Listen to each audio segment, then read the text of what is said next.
అందరికీ నమస్కారం. పుట్టినరోజు పండగే అందరికీ. మరి పుట్టింది ఎందుకో తెలిసేది ఎందరికీ అని చెప్పి ఎప్పుడో సుశీల అమ్మవారు అద్భుతంగా పాడినటువంటి ఆ పాట నా ప్రతి జన్మదినం రోజు నాకు గుర్తొస్తుంటుంది. ఈ పాట నాకు చిన్నప్పుడు దాదాపు ఒక 7 ఏళ్ళు ఉంటుందేమో ఈ పాట నేను వస్తున్నప్పుడు నేను స్కూల్‌కి వాటికి వెళ్తూ ఉండేవాడిని. అయితే అనేక మంది మహానుభావులు నిజంగా అంటే సత్యంగా పైకొచ్చినోళ్ళు జీవితంలో నానా కష్టాలు పడి, అనేక కష్టాలు అన్నీ కూడా దాటుకొని, ఉన్నత స్థితిలోకి వచ్చిన వాళ్ళు చాలా తక్కువ మంది ఉంటారు. ముఖ్యంగా ఒక మహాత్మా గాంధీ చరిత్ర చదివినప్పుడు ఆయన ఒక లాయర్ ఉద్యోగం చేస్తూ ఏదో దేశం కాని దేశంలో ఉండేవాడు. ఒక్కసారిగా భారతదేశ పరిస్థితిని అర్థం చేసుకొని, ఉన్న పనంతా మానేసుకొని, అక్కడున్న ఆస్తులన్నీ కూడా అమ్మేసుకొని, మళ్ళీ స్వదేశానికొచ్చేసి ఎంత రెవల్యూషన్‌గా అంటే ఎవ్వరు గూడా కని, విని, ఎరగని అంత రీతిలో ఆ యొక్క శాంతియుతంగా యుద్ధం చేసి స్వతంత్రం తేవటం అనేది మామూలు విషయం కాదు. ఆయన చరిత్ర చదివిన వాళ్ళకే తెలుస్తుందది. బ్రిటిషర్లంటే కొదమ సింహాలనమాట అవి. మామూలు సింహాలు కావవి. అవి గాని ఏదైనా దేశం మీద పడి ఆ దేశాన్ని ఆక్రమించుకొని అక్కడున్న వాళ్ళని బానిసలుగా మార్చుకొని, వాళ్ళని చెప్పు చేతల చేత వాళ్ళ చేత అనేక పరిశ్రమలు నడిపించుకొని ఉన్న ఆస్తంతా దోచుకొని వాళ్ళ దేశాలకి తరలించేటువంటి పరిస్థితిలో కూడా సుభాష్ చంద్రబోస్ లాంటి వాళ్ళు, ఎంతోమంది భగత్ సింగ్ లాంటి వాళ్ళు, ఎంతోమంది మనకు వీరపాండ్య కట్టబ్రాహ్మణ అని చాలా చాలా మంది ఒకరా ఇద్దరండి వేల మంది ఉంటారు వీరోచితంగా పోరాడిన వాళ్ళు. అందరూ ఆయుధం పట్టిన వాళ్ళే. కానీ చాలా వెరైటీగా ఏమాత్రం కూడా ఆయుధాన్ని పట్టకుండా కేవలం ఒంటి మీద షర్ట్ కూడా లేకుండా ఒక చిన్న ధోతి కట్టుకొని తన యొక్క సిద్ధాంతాన్ని వాళ్ళు కొట్టలేక, తిట్టలేక, చంపలేక, పొడవలేక ఎన్ని సార్లు జైలుకి పంపించినా మళ్ళీ అన్ని సార్లు బయటికొచ్చి తన ఉద్యమాన్ని కొనసాగించి మనకి ఈ స్వతంత్రం ఇచ్చారే! అటువంటి వ్యక్తులు ఈ ప్రపంచంలో ఎక్కడో ఇద్దరో, ముగ్గురో ఉంటారు. నిన్న ఒక న్యూస్ ఉంది. వైఎస్ఆర్ జయంతి ఆయన బర్త్‌డే సందర్భంగా ఏదో మాట్లాడుతూ మన చీఫ్ మినిస్టర్లందరూ రాహుల్ గాంధీని ఎట్లాగైనా ప్రైమ్ మినిస్టర్ చేయాలి అని మాట. అంటే రాహుల్ గాంధీ ఏమన్నా దేశానికి స్వతంత్రం చేశాడా? రాహుల్ గాంధీ ఏమన్నా ఉద్యమం చేశాడా?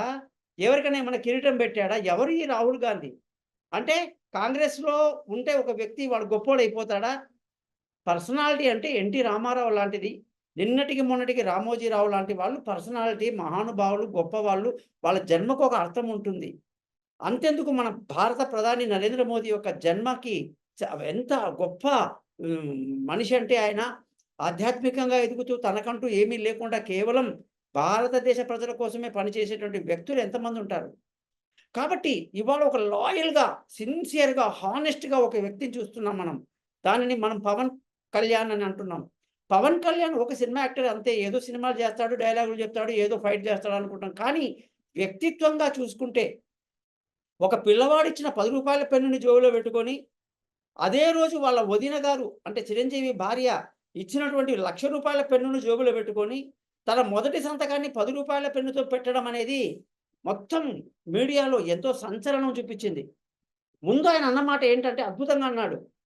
"నేను రూపాయి తీసుకోను, ప్రజలకు సేవ చేస్తానంటే, రేపు మనం ఏమయ్యా నువ్వు సరిగ్గా పని చేయట్లేదంటే నేను డబ్బు తీసుకోవట్లేదుగా" అని అనొచ్చు.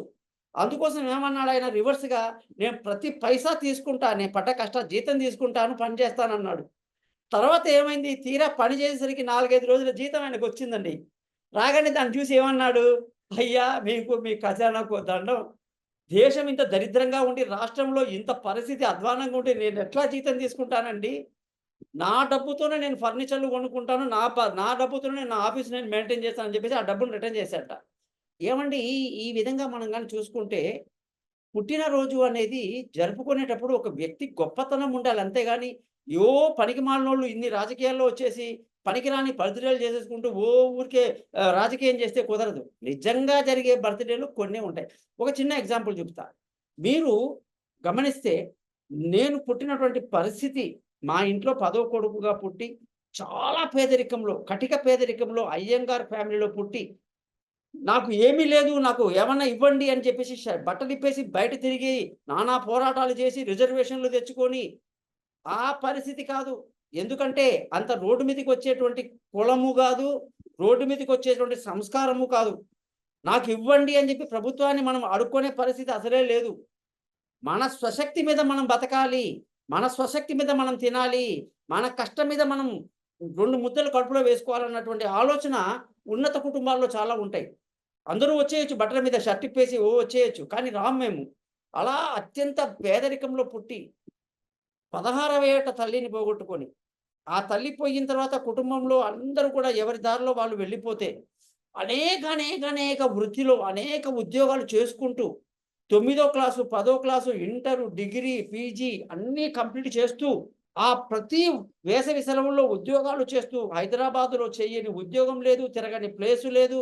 ఇది చేస్తాను, అది చెయ్యను అంటూ ఉండదు. ఉదయం జాబ్ చేయాలి, సాయంకాలం జాబ్ చేయాలి. ఎన్నో కష్టపడి ఉద్యోగాన్ని మంచి ఉద్యోగాన్ని సంపాదించుకొని, చాలా కష్టపడి ఆ ఇచ్చిన ఉద్యోగస్తుడు నువ్వెక్కడికో వెళ్ళిపోవాలంటే అక్కడికి వెళ్ళిపోయి, అక్కడ రూమ్ తీసుకొని, వంట చేసుకొని, తింటూ, గింటూ, పని చేసుకుంటూ, గొప్ప గొప్ప వాళ్ళ యొక్క పుట్టపర్తి సాయిబాబా లాంటి వాళ్ళ యొక్క ప్రవచనాలు వింటూ, మనమేమిటి, మన ఆత్మశక్తి ఏమిటి అనేటువంటి విషయాల మీద అధ్యయనం చేసి, ఈరోజు నేను మీ ముందు కూర్చున్నాను. ఈరోజు జ్యోతిష శాస్త్రం మీద 35 ఏళ్ల సర్వీసులో ఎన్నో పుస్తకాలు రాసి, ఎంతో అనుభవంతో కొన్ని వేల మందికి జాతకాలు చెప్పినప్పుడు, ఆ ప్రేమతో మనం చెప్పే ఆ జాతకం ఏ మాత్రం నెగటివిటీ లేకుండా, ఏ చిన్న నెగటివిటీ ఉన్నా దాన్ని చెప్పకుండా దానికి పరిహారం చేయటం. ఎట్టి పరిస్థితిలో కూడా ఆ వచ్చిన వాళ్ళకి సంతోషం, ఆనందం, మనోత్సాహాన్ని ఇచ్చి, పీనుగులా వచ్చిన వాళ్ళు ఏనుగుగా వెళ్తారన్నమాట మా ఇంట్లో నుంచి. అలాగే మా ఇంటికొచ్చిన ప్రతి వ్యక్తి కూడా ఎంత మంచి వైబ్రేషన్ అండి మీ ఇంట్లో. ఆ భగవంతుడి నిలయంలాగా ఉంటుంది. వెంకటేశ్వర స్వామి తిష్ట వేశాడా మీ ఇంట్లో అన్నట్టుగా ఉంటుందని వచ్చిన వాళ్ళు వచ్చినట్టుగా నన్ను ప్రతి ఒక్కళ్ళు కూడా కామెంట్ చేస్తారండి. ఎంత నెగెటివ్ ఉన్న వాళ్ళైనా సరే. అయితే చాలామంది అంటారు, చాలామంది వాళ్ళ నెగటివిటీతో మీ ఇంటికొచ్చినప్పుడు మీకు నెగటివిటీ అంటుతుందా అని. ఏవండీ, తామర పువ్వు మీద నీటి బొట్టు గాని ఉన్నప్పుడు అది అంటుతుందా? అంటదా? మీరే చెప్పాలి. అలాగా మేము కూడా అందరి కష్టాలు, బాధలు విని అందులో ఏమాత్రం ఇన్వాల్వ్ గాకుండా వాళ్ళకి ఉత్సాహాన్నిచ్చేటువంటి వాళ్ళలో ఉన్నటువంటి ప్లస్ పాయింట్‌ని ఎత్తి చూపించి, వాళ్ళకి చిన్న చిన్న పరిష్కారాలు చేసి పంపటం. వాళ్ళందరూ కూడా ఈరోజు మనకు ఎన్నో రకాలుగా కాంటాక్ట్‌లో ఉంటారు. ఒకరు వెళ్లి 100 మందిని తెస్తుంటారు. అది జ్యోతిష్య శాస్త్రం అంటే. చెప్పేవాడు శాకాహారి అయి ఉండాలి. చెప్పేవాడు గాయత్రి 3 సార్లు చేసేవాడై ఉండాలి. ఆ వాక్‌శుద్ధి ఉన్నవాడై ఉండాలి. ఏమాత్రం కమర్షియల్‌గా కాకుండా జనాల కోసం చేసేవాడై ఉండాలని చెప్పేసి పూర్తి ఉద్దేశ్యంతో నేను ఈరోజు ఈ సబ్జెక్ట్‌లో ఉండి మీకు అందరికీ కూడా ఫేస్‌బుక్‌లో, యూట్యూబ్‌లో అన్నిట్లో చేస్తున్నాను. కాబట్టి నేనెందుకు పుట్టాను? నలుగురికి మంచి చేయడానికని అనుకుంటున్నాను ఈరోజు. మరి అదేమిటో మీరే డిసైడ్ చేయాలి. కాబట్టి ఎక్కడైనా సరే భారతదేశంలో ఎవరు కనిపించినా సరే, ఎవరైనా పేదరికం ఉంది, ఏదైనా కష్టంలో ఉన్నానంటే ఒకటే మాట, నువ్వు ఎంత కష్టపడ్డావు, ఆ కష్టాన్ని ఎంత తొందరగా నువ్వు తీసావనేది చాలా ఇంపార్టెంట్. కాబట్టి మీ అందరికీ గూడా మనం పేదరికంలో పుట్టామా, మధ్య తరగతిలో పుట్టామా అనేది కాకుండా, మనం పుట్టినందుకు నలుగురికి మెచ్చేలా ఏం చేశాము, నలుగురికి ఉపయోగపరంగా ఏం చేశామనేది ఆలోచించాలని తెలియజేస్తూ, మీ నుంచి సెలవు తీసుకుంటూ, మీ యొక్క బ్లెస్సింగ్స్ ఎప్పుడు మాకుండాలి. మేము ఈ విధంగా మీ సేవ చేస్తూ ఉండాలని తెలియజేస్తూ మీ గోపాలయ్యంగార్.